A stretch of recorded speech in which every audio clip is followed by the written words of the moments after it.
Halo pemirsa, apa kabar? Senang sekali saya Astia Dika bisa kembali menemani Anda di program talk show yang syarat informasi inspiratif, apalagi kalau bukan bincang sehati.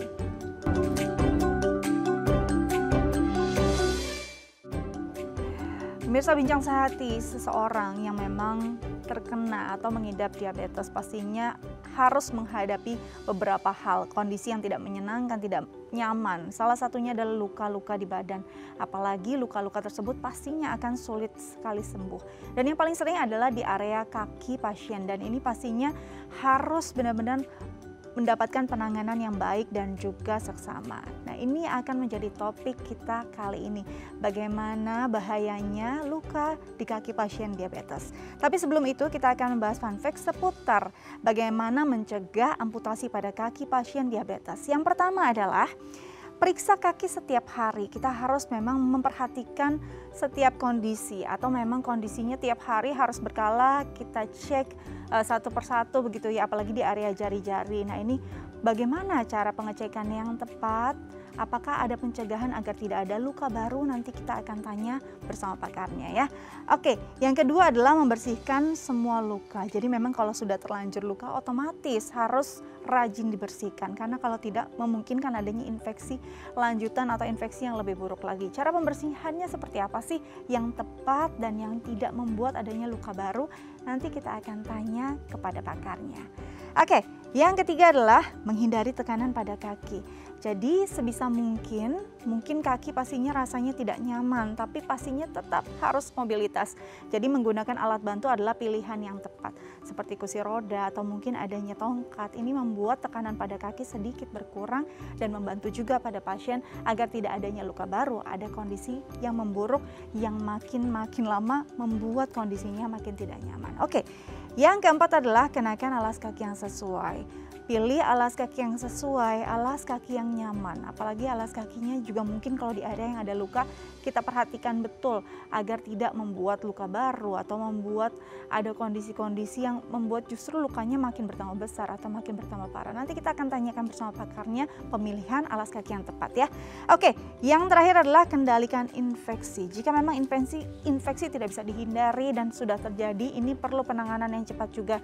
Konsultasi dengan tenaga medis yang profesional juga sangat diperlukan. Nanti kita akan bahas lebih lanjut lagi bersama pakarnya bagaimana sebenarnya pencegahan yang tepat agar jangan sampai terjadi amputasi pada kaki pasien diabetes. Kita jeda dulu, tetap bersama kami di Bincang Sehati.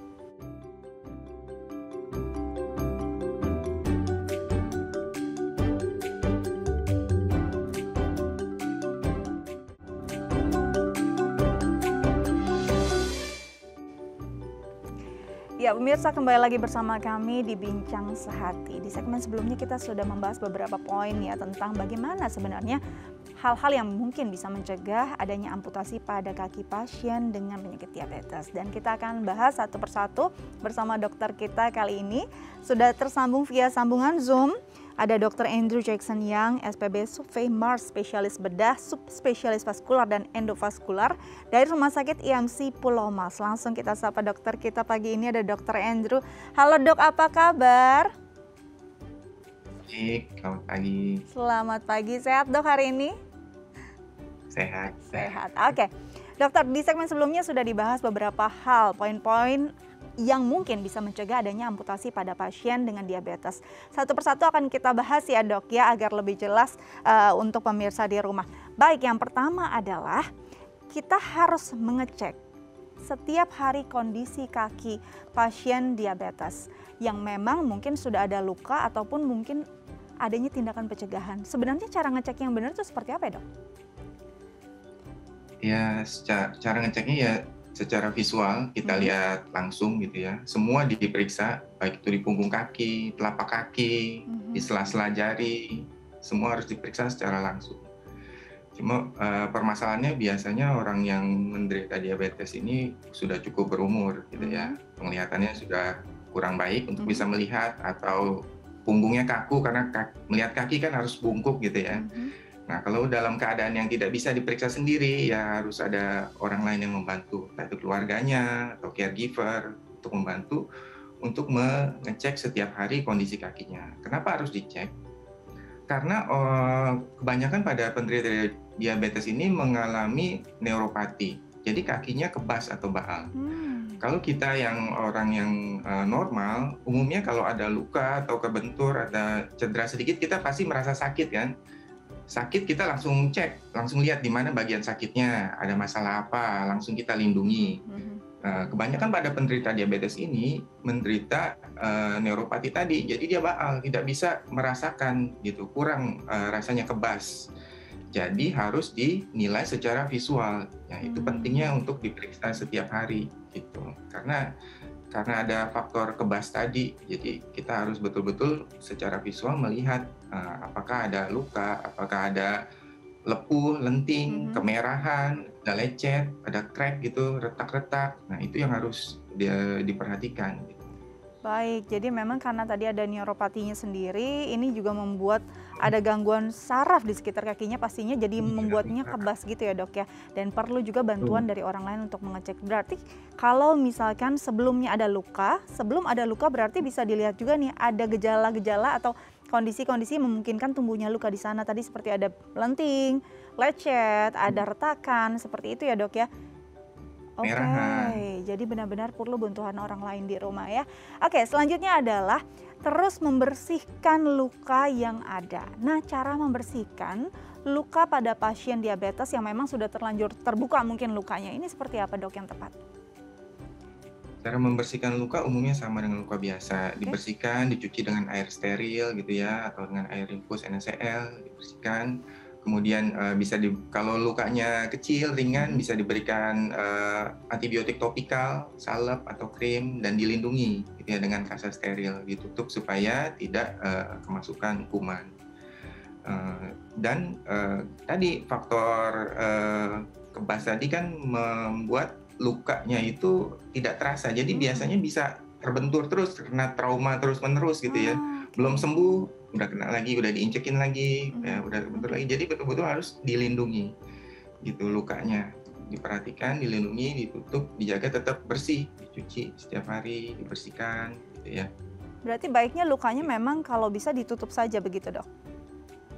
Iya, dibersihkan dan ditutup, dijaga tetap dalam keadaan yang lembab gitu. Kalau lukanya berair, dia harus ada dressing khusus untuk menyerap cairan. Kalau lukanya kering bisa dikasih lembab seperti gel khusus untuk merawat luka.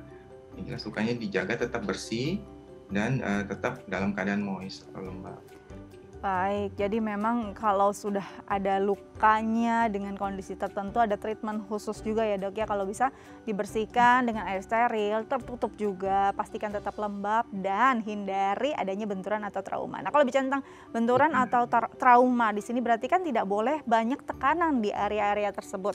Nah, apakah benar untuk menghindari tekanan ini baiknya seorang pasien diabetes menggunakan alat bantu seperti kursi roda atau tongkat, ini apakah memang cukup membantu dan cukup efektif dok? Ya, umumnya yang sampai tidak boleh diinjakan sama sekali itu pada keadaan yang disebut dengan Charcot gitu, lagi aktif. Jadi keadaan ada osteoartropati. Jadi sendi-sendinya, tulangnya itu dalam keadaan meradang. Umumnya saat itu kakinya bengkak, gitu, merah, dan saat itu kalau diinjakkan, struktur di kakinya itu lama-lama berubah, gitu. Terjadi dislokasi dari sendi-sendinya, gitu, bergeser. Kakinya jadi berubah, bisa jadi seperti cakar, bisa jadi seperti perahu. Gitu kalau diinjekin. Nah itu dalam keadaan seperti itu yang perlu dilakukan non weight bearing seperti kursi roda gitu ya, nggak boleh diinjakan sama sekali, tongkat. Nah, keadaan-keadaan seperti itu. Nah, kalau misalnya tidak ada keadaan osteoartropati, mungkin tetap bisa diinjakan, tetapi di daerah luka itu jangan sampai terbentur. Oke, jadi memang ada kondisi tertentu dengan tingkat keparahan tertentu ini sulit sekali, justru mungkin tidak diperbolehkan untuk menginjakan kaki karena tekanannya akan memberi trauma tersendiri. Tapi kalau memang tidak sampai dalam kondisi tersebut boleh, tapi jangan sampai luka yang terbuka tadi mengalami trauma atau benturan. Oke dok, ini berarti penting sekali dong pemilihan alas kaki yang tepat. Sebenarnya alas kaki yang tepat ada tidak sih? Atau memang ada alas kaki khusus untuk pasien diabetes yang memiliki luka di kaki? Jadi memang secara umum alas kaki yang dipilih memang pasti yang alas kaki yang memiliki alas yang cukup tebal gitu ya. Jadi bukan alas kaki yang seperti sendal hotel gitu ya. Jadi terlalu tipis ya, Dok, ya? kadang-kadang di rumah ya orang timur mungkin kebiasaannya di rumah tuh jarang pakai alas kaki kalau di rumah. Nah, pada penderita diabetes apalagi yang mengalami neuropati yang kebas-kebas itu memang disarankan selalu memakai alas kaki. Gitu, walaupun di dalam rumah. Kemudian alas kakinya juga tidak boleh yang sempit, yang terlalu sempit gitu ya. Jadi harus yang pas. Kemudian yang penting diperhatikan di bagian dalamnya juga jangan ada bagian-bagian yang keras, jangan ada bagian-bagian yang menonjol dalam yang bisa menyebabkan cedera atau trauma. Nah, kalau sudah terjadi perubahan bentuk kaki seperti yang tadi saya sampaikan, mungkin karena Charcot-Foot tadi, ada bagian-bagian tulang yang menonjol gitu ya. Misalnya kalau bentuknya seperti cakar gitu ada bagian yang menonjol-menonjol. Nah, ini yang harus dilakukan offloading. Jadi tidak boleh tertekan di situ terus-menerus. Nah, itu yang perlu sepatu khusus. Nah, bagian yang menonjol itu sepatunya harus lebih cekung. Itu di custom, diukur setiap pasien beda gitu ya, di custom dibuat untuk masing-masing kaki. Tujuannya supaya tidak ada tekanan yang berlebihan pada satu titik tertentu. Jadi tekanannya supaya tersebar merata. Baik, jadi kalau bisa jangan alas kakinya nih terlalu tipis gitu ya. Ini akan menyebabkan adanya potensi benturan. Yang nyaman, jangan ada bagian yang keras. Dan kalau memang bentuk kakinya sudah berubah, pastikan bisa di custom gitu ya, agar tidak ada tekanan yang benar-benar intens di satu bagian bisa menyebar. Oke, Dok.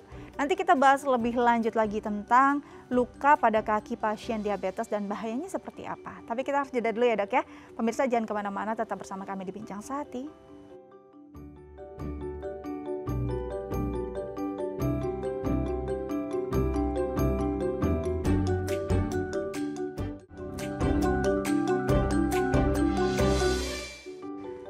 Baik pemirsa, kembali lagi bersama kami di Bincang Sehati, masih membahas tentang seputar pasien diabetes dan tentang luka pada kakinya. Bahayanya seperti apa sih? Nah, mungkin pemirsa di rumah yang punya kondisi demikian atau mungkin anggota keluarganya yang mengalami hal yang sama bisa menelpon kami untuk berkonsultasi dengan dokter kami langsung di 0212903244 atau DM ke Instagram kami di @ifamily. Oke, kita akan kembali membahasnya bersama Dr. Andrew. Dok, masih bersama saya, Dok? Ya. Baik, kita bicara tentang luka pada kaki pasien diabetes. Sebenarnya sebelum kita bahas tentang penanganannya, kenapa pasien diabetes begitu mudah mendapatkan luka, terutama pada bagian-bagian kaki? Apakah memang berkaitan dengan seringnya penggunaan, seringnya terjadi tekanan pada bagian tersebut, Dok? Ya. Seperti tadi saya jelaskan, pada penderita diabetes itu dapat mengalami keadaan neuropati, jadi sarafnya terganggu, jadi dia kebas, baal. Nah, kondisi kebas itu membuat dia tidak bisa melindungi dirinya sendiri, jadi nggak merasa gitu. Istilahnya loss of protective sensation gitu ya. Jadi tidak ada sensasi yang melindungi. Nah, jadi kalau ada benturan, ada cedera, ada lecet di bagian kaki, bisa terus-menerus tetap traumanya berulang terus gitu. Jadi semakin lama semakin berat dan itu tidak dirasakan. Nah, itu yang menyebabkan luka gitu. Oke. Jadi bisa dibilang bahwa istilahnya perintah otak pada kakinya juga sudah tidak berjalan dengan baik sehingga dia kontrolnya ini sudah sangat-sangat rendah dan akhirnya terjadi trauma yang berulang dan menyebabkan adanya luka, begitu, Dok? Jadi sensornya yang umumnya terganggu lebih dahulu ya, jadi tidak merasakan gitu. Jadi kalau kita nggak ngerasa sakit, ada luka tetap diinjekin terus gitu ya. Kalau misal kita sakit, misalnya megang panci panas, kita kan langsung buru-buru angkat gitu ya. Atau kita injek kerikil sedikit aja kita sakit, langsung kita angkat. Kalau kita nggak rasa sakit, kita injek paku pun blos gitu sampai tembus nggak kerasa, ya Jadi Jadi responsnya terhadap rasa sakit nah, ini yang terganggu, luar biasa. Jadi akan betul. makin parah terus-menerus gitu ya, karena tidak merasakan sakit di bagian tersebut. Dok, kenapa lukanya pun sulit sekali untuk sembuh, sulit sekali untuk kering? Iya. Jadi tadi faktor trauma yang terus-menerus. Yang kedua adalah biasanya terjadi gangguan di pembuluh darah, dari Hmm. aliran pembuluh darah. Pembuluh darahnya menjadi menyempit, alirannya jadi berkurang. Sementara untuk proses penyembuhan luka tentu butuh nutrisi yang lebih, butuh oksigenasi lebih, dan itu dibawa melalui aliran darah, gitu ya. Kalau aliran darahnya berkurang, artinya faktor-faktor yang mendukung untuk proses penyembuhan juga terganggu, sehingga lukanya jadi sulit sembuh, tidak sembuh-sembuh, gitu. Oke, jadi memang pastinya tidak hanya masalah sensor tadi ya di sarafnya, tapi juga ada kondisi lain di mana pembuluh darahnya juga ada kelainan, ada terganggu, ada penyempitan dan ini membuat lukanya tidak kunjung sembuh dan tidak kunjung tertutup dan kering begitu. Dok, kalau bicara tentang luka, sebenarnya di mana saja pasien diabetes mungkin akan mengalami luka pada bagian tubuhnya dan yang mayoritas terjadi itu di bagian tubuh yang mana? Ya. Paling sering itu terjadi di kaki, Mhm. gitu ya. Karena memang umumnya neuropati itu, kebas itu umumnya pertama kali terjadi di kaki. Kemudian yang kedua, pembuluh darah yang paling jauh dari jantung ini juga di kaki, gitu ya. Kaki itu yang paling jauh jaraknya. Jadi hantaran darah itu paling sedikit tentu ke ujung-ujung kaki. Ya, jadi di kaki ini juga yang di bagian yang paling jauh ini yang mengalami eh, masalah yang lebih berat gitu dibandingkan tangan, baik itu dari sisi kebasnya, Mhm. gangguan saraf maupun gangguan pembuluh darah. Baik, jadi Jadi memang paling sering di kondisinya kaki. karena jarak anatominya juga jauh dari jantung begitu ya dok. Ini yang paling istilahnya paling lama gitu ya peredaran darah sampai ke sana dan juga memungkinkan seseorang terjadinya trauma itu juga besar di kaki karena kaki memang berjalan, banyak hal yang memungkinkan terjadinya benturan. Dok, apa sih yang paling membahayakan ketika seorang pasien diabetes mengalami luka pada kakinya? Ya, biasanya salah satu faktor yang membahayakan adalah infeksi, Hmm. gitu ya, infeksi dan kematian jaringan. Pada penderita diabetes, sistem imunnya itu berbeda dengan yang bukan diabetes. Mhm. Biasanya sistem imunnya jauh lebih rendah, gitu. Jadi kemampuan dia untuk menangani infeksi dari badannya, respon untuk menangani infeksinya jadi terganggu. Jadi infeksi ini begitu ada infeksi, ada kuman masuk, dia akan mudah menyebar, gitu ya, mudah menyebar. Nah ini bisa berbahaya, gitu. Infeksi ini bisa menyebar ke seluruh tubuh. Mhm. Itu bahkan bisa menyebabkan sepsis dan bisa menyebabkan gangguan multi organ, bisa menyebabkan kematian gitu kalau infeksinya ini sampai menyebar gitu. Oke, jadi bisa dikatakan bahwa karena kondisi imunnya begitu rendah, daya juang, daya lawan terhadap bakteri ini sangat rendah juga. Jadi menyebabkan infeksi justru lebih besar pada pasien diabetes. Dok, yang membedakan luka pasien diabetes yang memang belum infeksi dengan yang sudah infeksi itu apa, Dok? So, tanda-tanda yang terinfeksi kita bisa lihat ada lukanya merah, apalagi kita bisa lihat dia keluar nanah gitu Oke. ya. Kemudian menyebar makin lama. Awalnya mungkin di daerah telapak, daerah punggung, mulai menyebar merahnya ke daerah pergelangan kaki, betis. Nah itu artinya lukanya infeksinya menyebar gitu. Oke, jadi memang tadi Naik. ditandai dengan ada kondisi kemerahan, mungkin berair dan bernanah, dan penyebarannya juga begitu cepat. Nah dok, kalau kondisinya sudah infeksi, kalau tadi kan di segmen sebelumnya kita sudah bahas juga ya dok ya, bagaimana membersihkan luka, pastikan dia tetap lembab, tertutup, bersih di air steril juga. Nah untuk luka yang sudah infeksi, cara pengendaliannya seperti apa? Apakah sama atau memang ada treatment khusus? Kalau lukanya memang masih kecil, masih ada di permukaan kulit aja, itu bisa dilakukan perawatan sendiri, dibersihkan, diberikan antibiotik topikal, salep antibiotik gitu ya. Mhm. Tapi kalau dia lukanya sudah dalam, masuk ke jaringan yang lebih dalam, apalagi sudah masuk ke tulang, itu membutuhkan pembersihan yang lebih ekstensif gitu ya, membersihkan pembersihan yang lebih luas. Nah itu biasanya dilakukan di kamar operasi. Oke, Dilakukan jadi memang benar-benar kondisinya tergantung tingkat keparahannya ya dok ya. Kalau memang masih bisa ditangani di rumah, mungkin dibersihkan oleh anggota keluarga lain gitu ya. Tapi kalau sudah memang harus memerlukan tindakan medis secepatnya, ini benar-benar harus sampai ke meja operasi begitu? Iya, untuk melakukan pembersihannya supaya bisa menyeluruh, dibersihkannya itu biasanya dilakukan di meja operasi kalau sudah luas gitu ya nananya, apalagi banyak jaringan yang mati, jaringan nekrotik yang hitam-hitam. Ada tidak dalam kondisi mungkin pasien tersebut sedang luka, ada hal-hal yang memang sangat harus dihindari terkait juga konsumsi makanan sehari-hari? Dari segi makanan tentu sesuai dengan penyakitnya ya, diabetes ya sudah ada aturan dietnya sendiri ya, berapa banyak gulanya yang harus bisa dimakan, berapa banyak protein yang bisa dimakan gitu ya. Tidak ada diet khusus terkait dengan kondisi yang luka ini. Jadi secara umum memang dietnya diet pada pasien diabetes. Gitu. Baik, jadi memang reguler ya, diet reguler yang memang sudah diterapkan dari awal mungkin dia mengalami kondisi diabetes, jadi tidak ada perbedaan yang signifikan saat adanya luka ataupun tidak. Dok, kalau bicara tentang pasien diabetes kan umurnya juga beragam ya dok, bahkan dari anak-anak bisa juga terjadi. Nah ini untuk luka, apakah potensinya dipengaruhi oleh umur?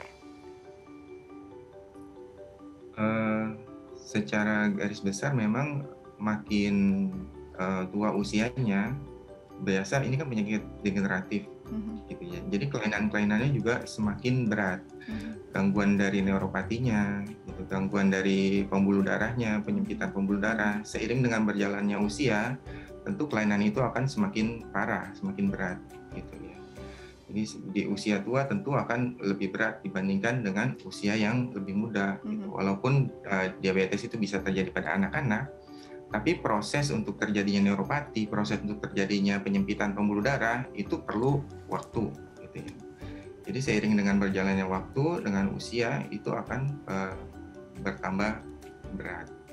Jadi makin tinggi usianya, sistem imunnya juga mungkin makin sulit lagi untuk dibangun begitu ya dok. Jadi potensinya untuk mengalami kondisi luka pada kaki juga semakin besar.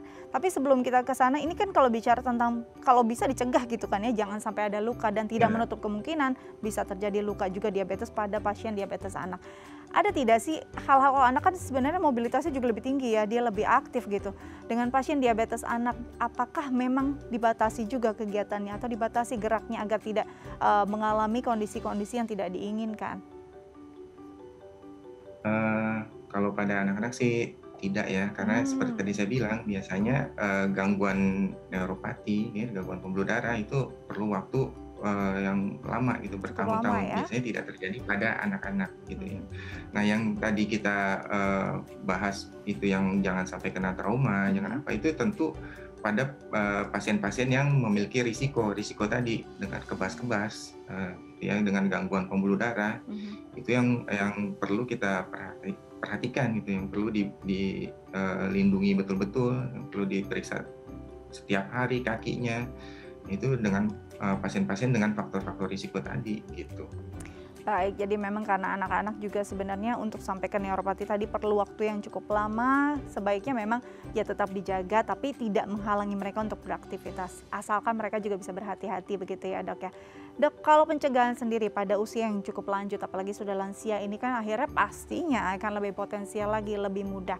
Apakah kita bisa mencegah sesuatu, mungkin benturannya tidak bisa dicegah karena tidak, ya tadi ada gangguan sensornya sendiri. Nah kondisi-kondisi seperti kayaknya kalau mau ada luka nih sudah mulai ada gejalanya tadi kan melenting atau ada kemerahan, ruam di area sana sebelum menjadi luka terbuka. Apakah ada treatment yang bisa dilakukan agar ini tidak menjadi luka yang parah? Jadi pertama kali pemilihan alas kaki yang baik gitu ya, alas kakinya yang nyaman, tidak terlalu sempit gitu ya, yang tidak ada bagian-bagian yang menonjol di dalam, tidak ada bagian yang keras, itu penting gitu. Kemudian penting juga harus diperhatikan sebelum pakai alas kaki, sepatu itu ya harus secara visual dilihat bagian dalamnya gitu. Apakah ada benda-benda, kerikil atau apa yang harus dikeluarkan gitu. Kemudian secara manual juga harus diperiksa. Kenapa? Karena tangan biasanya tidak mengalami kebas tadi, beda dibandingkan kaki. Jadi tangan masih bisa merasakan. Jadi harus diperiksa alas kakinya sebelum dipakai, itu penting. gitu. Kemudian tadi jangan direndam-rendam kakinya dengan air panas gitu ya. Kadang-kadang kan kalau rasa kebas itu mungkin merasa kalau direndam dengan air hangat enak gitu. Ya tapi kadang-kadang nggak tahu airnya hangat tapi nggak kerasa, jadi tambah lagi air panas ya, jadi bisa terjadi luka Malah melepuh bakar. ya dok ya? Malah melepuh, atau misalnya dikasih air panas di dalam botol gitu ya, mungkin merasanya mungkin enak nih kayaknya kalau dikasih yang anget-anget air panas di dalam botol, tapi nggak kerasa karena dia kebas gitu, jadi luka bakar gitu, jadi melepuh. Nah, itu yang hati-hati gitu ya, jangan pakai air panas. Gitu. Alas kakinya juga harus dipakai terus, walaupun di dalam rumah harus tetap pakai alas kaki. Itu salah satu cara pencegahan yang paling penting. Karena kita orang timur kebiasaannya kalau di rumah alas kaki dilepas. Tapi pada penderita dengan risiko neuropati ini, dengan gangguan pembuluh darah, gangguan saraf pada diabetes, sebaiknya pakai terus alas kakinya. Alas kakinya juga yang tebal tadi gitu ya. Gitu. Kemudian kuku kaki juga harus diperhatikan itu, jangan sampai digunting habis melengkung mengikuti jarinya. Baiknya itu dibiarkan dulu, dia tumbuh kemudian dipotong lurus gitu. Itu untuk mencegah cantengan gitu atau ingrown toenail. Karena luka-luka yang seperti itu menjadi port d'entrée, jadi tempat masuknya infeksi. Nah, itu hal-hal kecil tapi memang harus diperhatikan gitu. Jadi gunting kuku kaki itu harus lurus, jangan melengkung mengikuti jarinya itu untuk mencegah terjadinya cantengan. Jadi itu pencegahan yang bisa dilakukan agar tidak makin buruk gitu kondisi lukanya, dan kalau bisa juga gunting kuku jangan sampai tajam karena ini bisa melukai juga bagian yang lain ya dok ya. Baik dok, nanti kita lanjutkan lagi perbincangan terkait ini, tapi kita harus jeda dulu. Pemirsa jangan kemana-mana, tetap bersama kami di Bincang Sehati.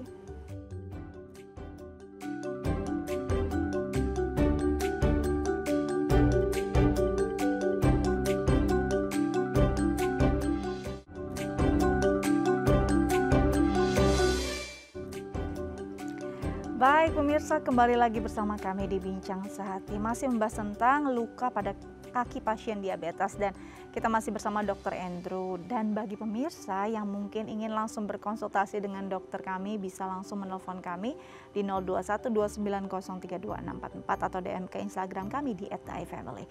Oke Dr. Andrew, kita lanjut lagi ya dok ya, membahas topik kita hari ini tentang luka pada pasien diabetes, khususnya di luka kakinya. Dok, tadi kita terputus di segmen sebelumnya tentang bagaimana kalau misalkan lagi kebas gitu ya, lagi tidak berasa baal gitu. Kadang-kadang orang memang memilih untuk merendam kakinya dengan air hangat, dan ini ternyata cukup percuma begitu ya, karena akan makin tidak terasa, terus makin panas, justru menimbulkan luka bakar. Boleh tidak sih, kan kadang-kadang memang kalau lagi kebas tuh inginnya ada rasa sesuatu yang hangat gitu ya, untuk menarik sensornya agar kayaknya biar terasa gitu. Boleh tidak diganti dengan mungkin oil atau liquid lain yang membuat adanya sensasi hangat, atau justru ini juga tidak berguna sama sekali? Ya, dikasih oil yang panas-panas itu ya sebetulnya sih tidak ada gunanya, tidak ada manfaatnya ya. Lebih baik jangan yang dikasih yang panas-panas. Tapi memang disarankan untuk diberikan pelembab. Kenapa? Karena pada kaki diabetes ini beda dengan kaki orang bukan diabetes. Dia lebih kering karena ada gangguan sistem saraf otonom, sehingga kelenjar keringatnya itu tidak berfungsi dengan baik. Jadi kaki orang normal aja merupakan bagian yang paling kering kan, di dalam badan kita ini paling kering itu di kaki. Apalagi pada penderita diabetes dengan gangguan sistem saraf otonom ini, jadi dia lebih kering lagi kakinya.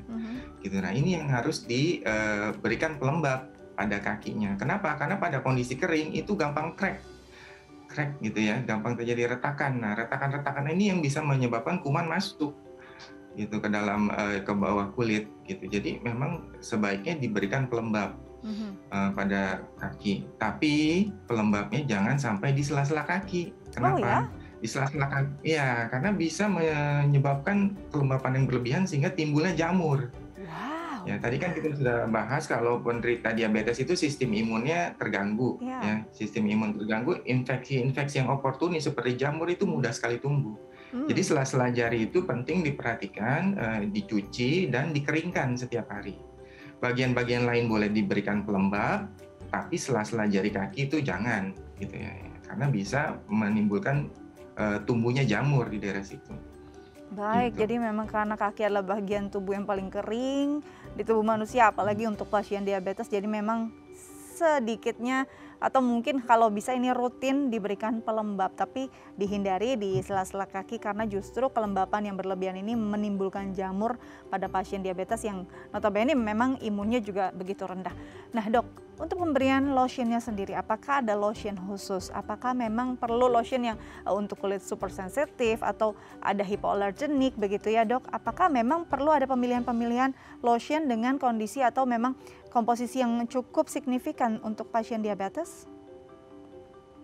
Ya, biasanya yang disarankan itu yang non perfume gitu ya, non color, yang hipoalergenik gitu ya. Jadi bukan seperti yang kita harapkan kan bukan wangi-wanginya dan lain sebagainya, itu bisa menyebabkan reaksi-reaksi yang buat orang yang nggak cocok. Disarankan memang yang hipoalergenik, yang non perfume gitu ya, non color, yang pelembab yang plain seperti itu. Bolehkah menggunakan pelembab baby? Pelembab baby boleh aja. Asal tidak Jelas, beraroma begitu? Yang disarankan sih memang yang tidak pakai macam-macam kecuali ya pelembab itu aja gitu. Oke, jadi memang justru penambahan bahan-bahan lain, bahkan yang tadi untuk aroma sendiri tidak disarankan karena bisa justru merangsang atau menstimulus kondisi-kondisi yang tidak diharapkan begitu ya dok ya. Oke, sebelum kita melanjutkan ada pertanyaan dari pemirsa lewat DM Instagram kami dari @rini. Pertanyaannya adalah, dok, ayah saya umurnya 61 tahun, riwayatnya ada diabetes. Kemarin sempat keluar dengan sandal yang kecil, jadi jempol kakinya lecet sampai berdarah. Nah sekarang justru mengeluarkan nanah dan darahnya tidak mau berhenti.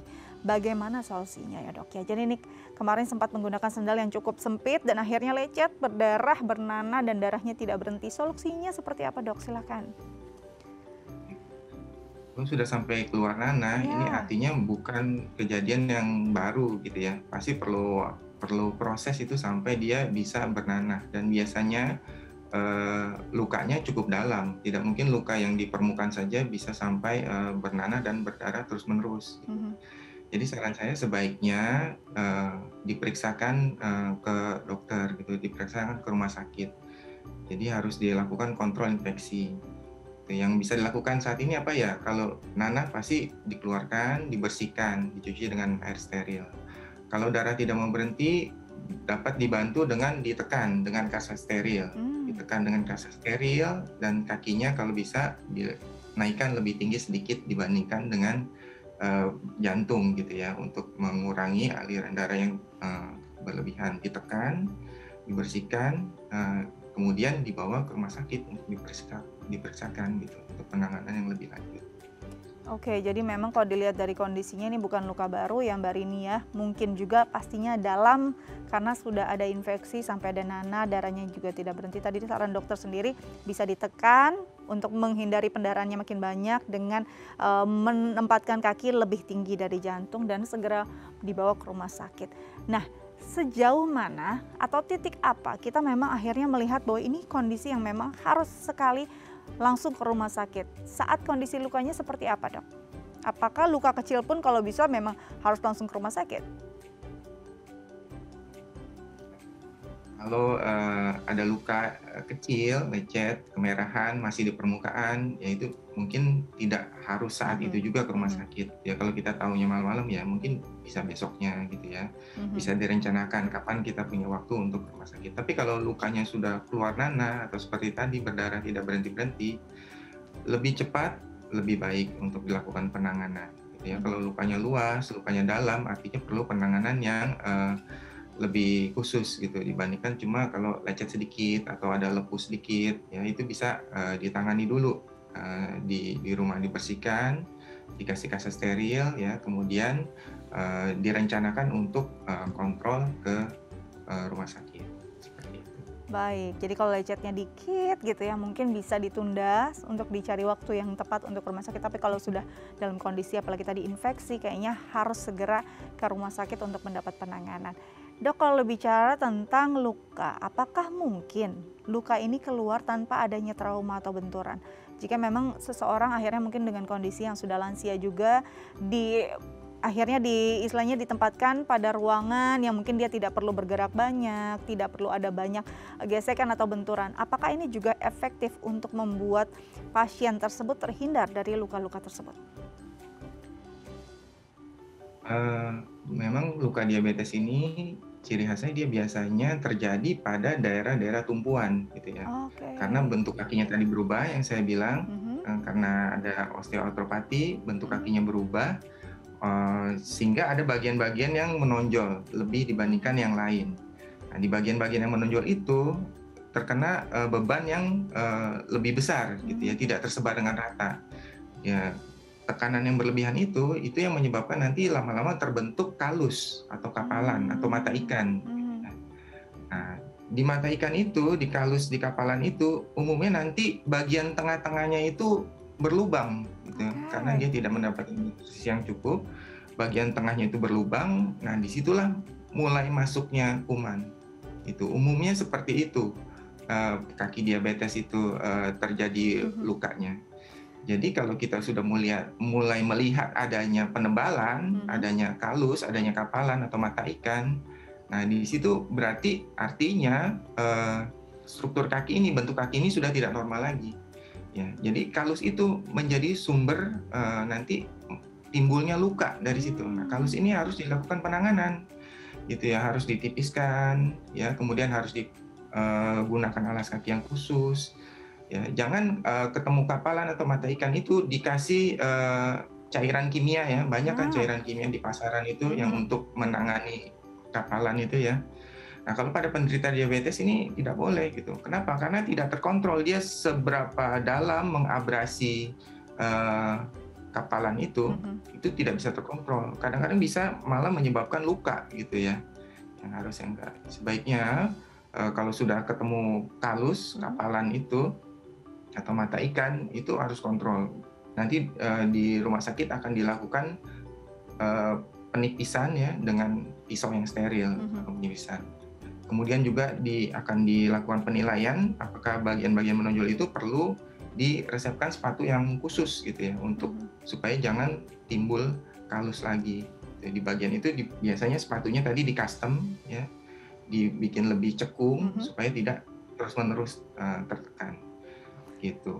Jadi jangan ambil tindakan mandiri dengan membeli mungkin liquid atau bahan-bahan kimia tadi ya yang memang diperuntukkan untuk orang kapalan dengan kondisi normal, ini juga tidak diperkenankan walaupun aman untuk yang kondisinya normal, dengan pasien diabetes tidak berlaku.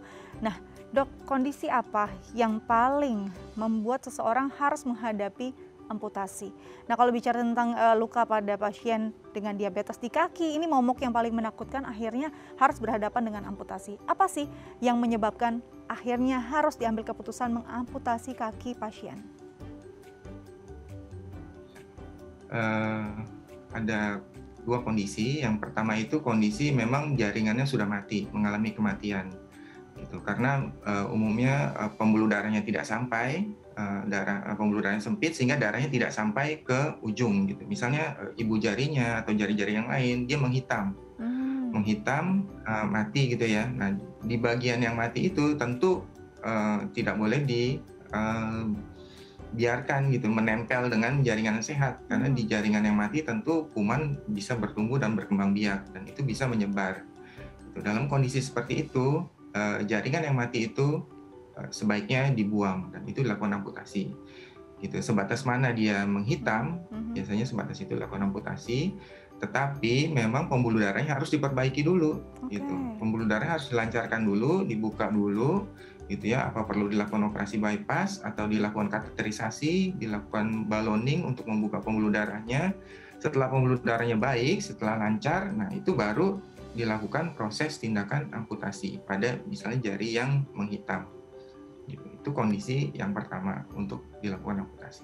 Kondisi yang kedua adalah infeksi yang menyebar, gitu ya, infeksi yang berat.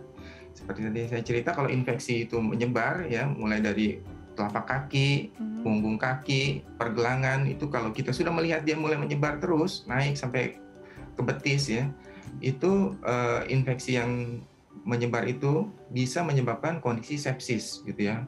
Jadi kumannya menyebar masuk ke dalam darah. Nah, kalau kondisinya sedemikian beratnya, sepsisnya itu tidak bisa teratasi, nah itu harus dilakukan kontrol sumber infeksi dengan segera. Nah, bagaimana caranya? Ya, itu dengan melakukan amputasi. Ada kondisi-kondisi yang sangat berat. Dilakukan untuk apa? Untuk life saving, untuk menyelamatkan nyawa. Gitu ya. Jadi kalau pada kondisi sepsis, kondisi yang berat yang mengancam nyawa, kita tidak memikirkan lagi limb salvage.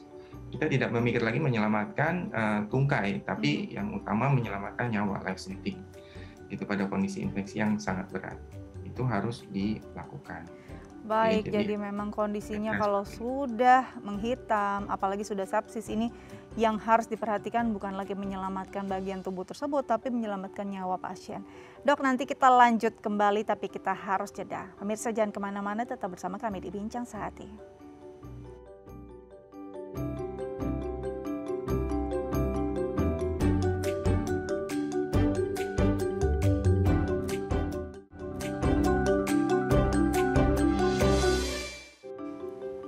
Baik pemirsa, kembali lagi bersama kami di Bincang Sehati, masih membahas tentang topik kita hari ini, yaitu luka pada kaki pasien diabetes. Dan bagi pemirsa yang mau bertanya langsung pada dokter kami, bisa menelpon kami di 0212903244 atau DM ke Instagram kami di @difabali. Baik, Dr. Andrew, kita lanjut lagi, Dok. Ya.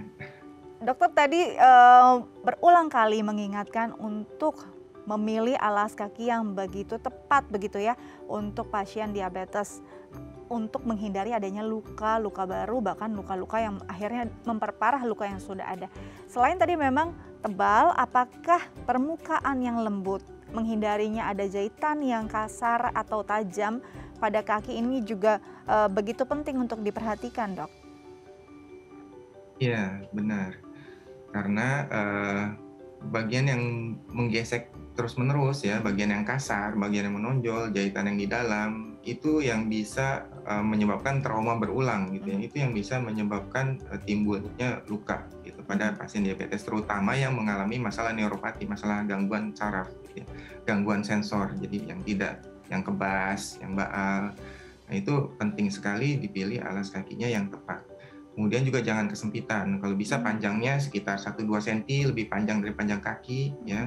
Lebarnya kira-kira kurang lebih sama dengan bagian terlebar dari kaki. Tingginya, tebalnya itu juga harus diperhatikan, jangan sampai jari-jari kaki jadi numpuk-numpuk gitu. Kemudian fittingnya itu kapan kita nyobanya itu biasanya kita lakukan dalam kondisi berdiri ya, jangan duduk, karena pada kondisi berdiri biasanya kakinya bisa, tekanannya bisa lebih lebar, dan pada yang kakinya suka bengkak itu kalau bisa nyobanya itu setelah tengah hari gitu ya, sore. Kenapa? Karena biasanya sore itu kakinya lebih bengkak gitu ya, lebih besar dibandingkan pagi dengan ya, Dok, ya? pada pagi. Jadi kalau kita sedenginnya pagi mungkin kayaknya pas gitu, tapi begitu udah dipakai sore-sore jadi ngejepit gitu, karena jadi sempit gitu.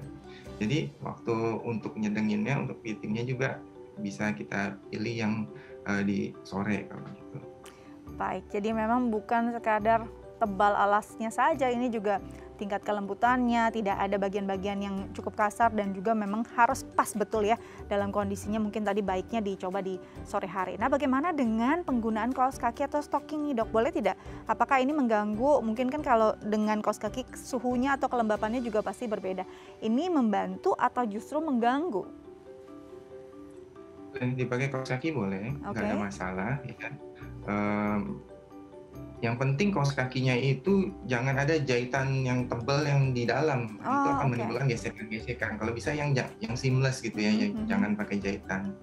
Kalaupun ada jahitannya ya pakainya ya mungkin dibalik gitu kaos kakinya. Yang lebih baik sih ya kaos kaki yang tidak ada jahitan. Ini perbedaannya justru ya, Dok ya? Iya, yang penting diperhatikan ini adalah kaos kaki atau stocking khusus misalnya untuk penanganan varises misalnya. Penanganan varises itu bisa biasanya ada stocking khusus kan, stocking varises. Nah, ini harus hati-hati. Pada penderita diabetes tadi bisa mengalami gangguan aliran pembuluh darah, penyempitan pembuluh darah. Nah, dia kan compression Mhm. stocking, press gitu ya. Nah, itu harus diperiksa dulu apakah pembuluh darahnya cukup baik atau tidak. Pada pembuluh darah yang tidak baik jangan dipakaikan compression stocking. Itu Mhm. karena dia akan makin mengurangi aliran darah ke ujung-ujung kaki gitu. Oke, baik. Jadi memang Gitu. justru pemberian co-stocking ini harus benar-benar diperhatikan ya untuk pasien yang tadi memang ada gangguan varises, justru bisa jadi mengganggu untuk pasien yang memang juga mengalami diabetes. Oke, yang terakhir dok ini dok, kalau bicara tentang tadi mata ikan, selain adanya mungkin ada liquid atau ada cairan untuk membersihkan kapalan dan mata ikan, seringkali juga ada penggunaan plester ya dok ya, yang nanti dicabut begitu. Nah ini bagaimana? Apakah juga cukup membahayakan untuk pasien diabetes? Ya, yang direkomendasikan adalah penipisan mata ikan itu dengan tajam, dengan pisau steril, gitu ya. Dilakukan penipisan, jadi terkontrol sebatas mana kita lakukan penipisan, jangan sampai dia menimbulkan luka, gitu ya. Jadi bukannya dikorek, dibuang mata ikannya seperti orang yang normal, bukan. Pada penderita diabetes jangan sampai kita menimbulkan luka kalau bisa kan. Jadi lakukan penipisan dengan pisau yang steril. Ya, kemudian untuk mencegah supaya jangan timbul lagi gitu, karena dia biasanya timbul itu karena penekanan yang terus-menerus kan, karena gesekan terus-menerus itu biasanya karena penonjolan tulang tadi gitu, karena perubahan bentuk kaki. Supaya jangan timbul lagi, dia harus diberikan alas kaki yang custom tadi, yang khusus gitu. Di bagian yang tadi ada mata ikannya itu pasti tekanannya berlebihan kan. Nah, itu tekanannya dikurangi dengan dibuat cekungan di situ. Di alas kakinya itu bisa bentuknya insole atau bisa bentuknya satu sepatu khusus gitu, beda-beda. Baik. Dan itu harus diukur. Gitu. Jadi memang pentingnya penanganan yang tepat ini adalah kunci untuk menghindari luka tambahan, luka memburuk, bahkan sampai amputasi ya dokter ya. Baik dokter, semoga apa yang dokter jabarkan dan tips yang diberikan untuk pemirsa di rumah bisa berguna. Terima kasih banyak dok telah berbagi bersama kami di Bincang Sati. Tetap jaga kesehatan, selamat kembali beraktivitas. Baik pemirsa, itu dia tadi informasi dari kami. Sekian, saya Astia Dika pamit undur diri, sampai jumpa.